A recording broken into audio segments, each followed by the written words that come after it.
Sinimula namin ang araw na ito sa isang napakahalagang misyon. Ito ay ang makita ang isang mahalagang tao sa buhay ni Patricia Javier. Siya na mismo ang lumusob sa Marikina kung saan daw nakatira ang kanyang yaya Gina. Pwede magtanong, kilala niyo ba si Gina Capuno? Hindi. Nakali ko. Gina Capuno. At sa kabilang dako lang, andun pala ang kanyang hinahanap.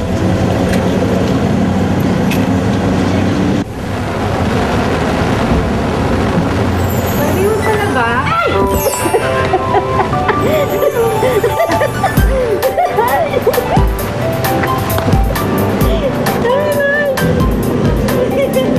Isang di malilimutang sandali sa bawat isa. Alam mo ba kaya kami nandito ngayon? Kasi sinulat kita sa wish ko lang. I miss you, ate.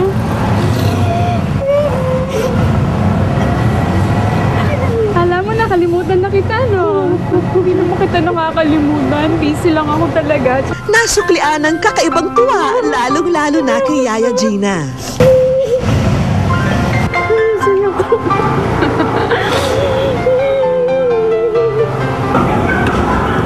Natuwa ako kasi nakita ko siya ng ganito siya, maayos siya. Alam ko kasi nagkaroon siya ng karamdaman. So hindi ko ina-expect na ganito. So, thank you, Lord. Huwag kang happy. Ganda-ganda mo pa rin. Nga lang. Sexy pa ba ako? Parang hindi nanganak. So ngayon, Ate Gina, meron akong pasalubong sa'yo. Kaya isasama kita ngayon, okay? Ngayon na ba? Ngayon na. At nakilala na rin ni Patricia ang inspirasyon sa buhay ni Yaya Gina, ang kanyang mga apo. Ay, camera siya. Maliban sa pambihirang reunion nilang mag-amo, may iba pa raw handog na naghihintay sa bidang yaya. 1, 2, 3. Right.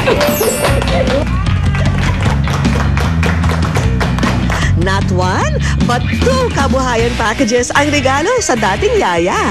Ramon King, Aling Gina, pinagkakaloob po namin ang pangkabuhayang showcase na sana po'y makatulong sa inyong pagsisimula. So, meron pa kaming surprise para sa iyo. Hindi pa matapos yan. Hindi pa. Okay. Punta tayo doon. Dahil ikaw ay deserving mo na mahiga sa nakakalambot na kama.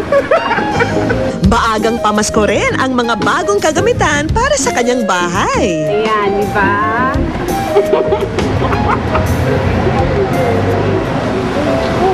Di ba kayo masaya? Sobrang saya ko nga eh. Ate Gina, gusto ko lang malaman mo, kahit malayo ako sa'yo, hindi kita nakakalimutan.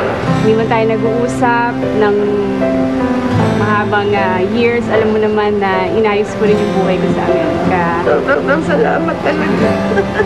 At saka, darating pa rin yung time na magkakasama pa rin tayo ulit. At you know what, pag may chance pa ako na bumalik dito para mag-artista, ikaw pa rin ang kukunin ko. I love you, ate. At hindi kumpleto ang espesyal na okasyon kung walang salo-salo.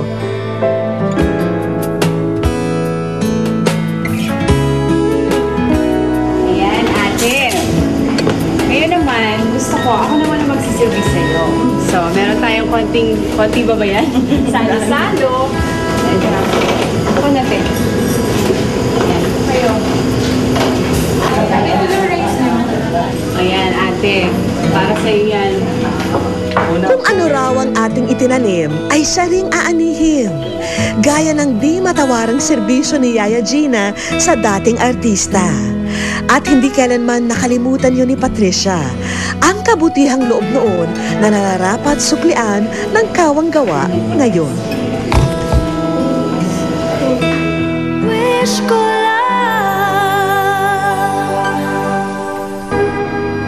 Susunod, 4 na dangkal lang ang kanyang taas pero ang batang si Angel ay 4 na taong gulang na. Siyempre, hindi ko rin matake na kikita ko yung anak ko na pagdudumi, gano'n na lang, tutulong ng luha, papahiran ko na ng luha.